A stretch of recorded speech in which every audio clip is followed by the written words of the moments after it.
किसी भी घर में बिजली की वायरिंग करने के लिए सबसे पहले हमें ये पता होना चाहिए कि घर में कौन कौन से बिजली के उपकरण कहां कहां लगेंगे और उनमें कितनी बिजली की खपत होगी।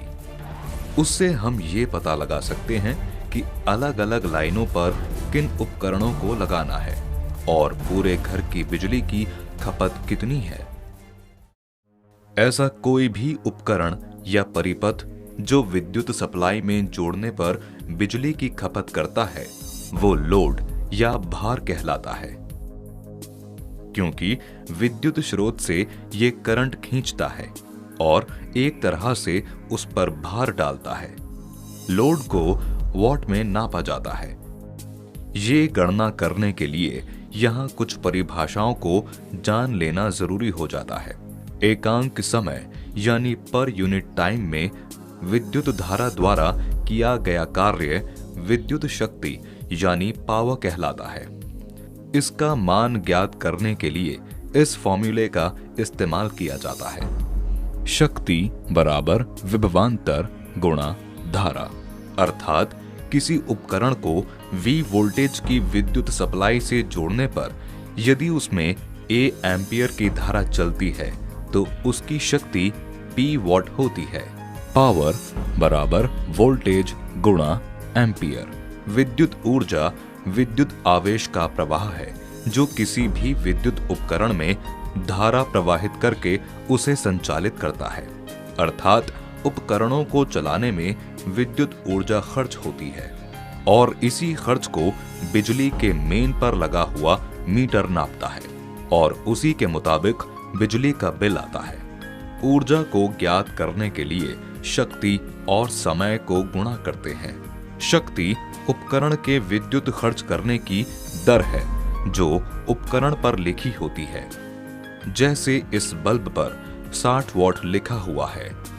ये उपकरण जितने अधिक समय तक चलेगा उतनी अधिक ऊर्जा खर्च होगी और उतना अधिक बिल आएगा। ऊर्जा की इकाई किलोवाट घंटा होती है, जिसे हम सामान्यतः यूनिट कहते हैं। किसी उपकरण में कितनी बिजली खर्च हुई इसकी गणना इस सूत्र से करते हैं। किलोवाट आवर बराबर वॉट बटे 1000 गुणा समय। उपकरण की पावर वॉट में लेकर 1000 से भाग करते हैं तो किलोवाट आ जाता है। फिर उसे घंटे से गुणा करते हैं। जितनी देर वो उपकरण चला इससे हमें यूनिट में बिजली का खर्च मिल जाता है। उससे हम खर्च की कीमत निकाल सकते हैं। एक उदाहरण से इसे स्पष्ट करते हैं। ये एक घर की वायरिंग है जिसमें बिजली मेन से कई अलग अलग लाइनों में दी गई है, जिसमें लोड के अनुसार अलग अलग फ्यूज लगे हुए हैं। यदि हम इस 5 एम्पियर वाली लाइन को लें तो हम शक्ति के सूत्र के अनुसार देखेंगे कि इस लाइन पर अधिकतम 220 × 5 बराबर 1100 वॉट अथवा 1.1 किलोवाट तक का लोड लगाया जा सकता है। यहां 220 वोल्ट पर बिजली की सप्लाई की जा रही है। इस लाइन पर 1100 वॉट से अधिक लोड लगाने पर 5 एम्पियर वाला फ्यूज पिघल जाएगा।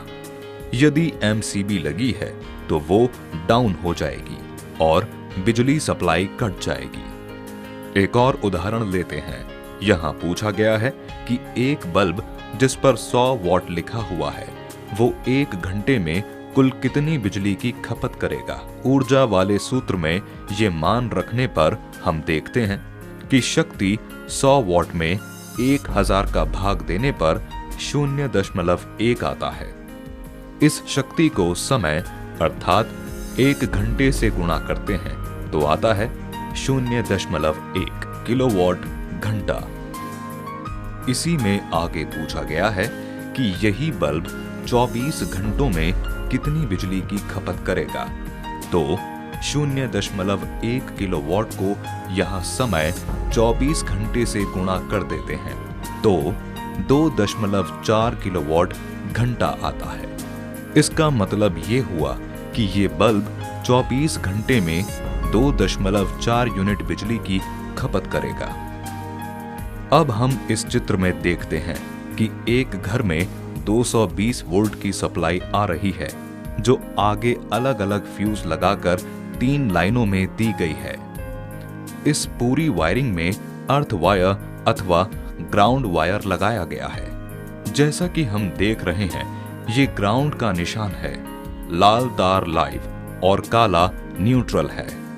यहाँ 3 लाइनें हैं, 5, 15 और 30 एम्पियर के फ्यूज लगाकर दी गई हैं, जो घर के विभिन्न भागों में लगे हुए उपकरणों की शक्ति के अनुसार लगाई गई हैं। पहले हम 5 एम्पियर वाली लाइन पर देखते हैं कि कैसे हम इस पर उपकरण लगा सकते हैं। फर्ज करें कि ये लाइन एक बड़े हॉल में जाती है, जहां 40 वॉट की 4 ट्यूब लाइटें लगी हैं, तो इस पर लोड हो गया 40 गुणा 4 बराबर 160 वॉट। अब अगर हम उसमें 4 पंखे भी लगा देते हैं, जो कि 75 वॉट के हैं, तो पंखों का लोड 75 गुणा 4 बराबर 300 वॉट हुआ। यानी कुल मिलाकर 160 प्लस 300 बराबर 460 वॉट। अब हम 100 वॉट का एक बल्ब भी लगा देते हैं, तो लोड हो जाता है 560 वॉट। हम पहले देख चुके हैं कि 220 वोल्ट पर 5 एम्पियर की लाइन पर हम 1100 वॉट तक का लोड लगा सकते हैं। अतः इस हॉल में हम देखते हैं 1100 माइनस 560 बराबर 540 वॉट का और लोड लगाया जा सकता है। तो इसके लिए हम 3 पिन प्लग सर्किट लगा देते हैं, जिसमें कोई हल्का उपकरण जो कि लगभग 500 वॉट तक का हो लगाया जा सकता है। यदि इससे अधिक लोड लगाएंगे तो 5 एम्पियर वाला फ्यूज पिघल जाएगा, या एमसीबी लगी है तो वो डाउन हो जाएगी और बिजली कट जाएगी। यहाँ ध्यान देने वाली बात यह है कि प्लग सर्किट में हमने तीसरी पिन द्वारा ग्राउंड या अर्थ दिया हुआ है, जिसमें कोई बाहरी उपकरण लगा सकते हैं, जबकि ट्यूबलाइट, पंखे और बल्ब को सिर्फ लाइव और न्यूट्रल ही दिया हुआ है, क्योंकि ये स्थायी फिटिंग है जिसको छूने से करंट लगने का खतरा नहीं है। इसी प्रकार 15 एम्पियर वाली लाइन में हम 15 गुणा 220 बराबर 3300 वॉट यानी 3.3 किलोवाट तक के उपकरण लगा सकते हैं। और इसी प्रकार 30 एम्पियर वाली लाइन में 220 गुणा 30 बराबर 6600 वॉट अर्थात 6.6 किलोवाट तक के उपकरण ही लगाए जा सकते हैं।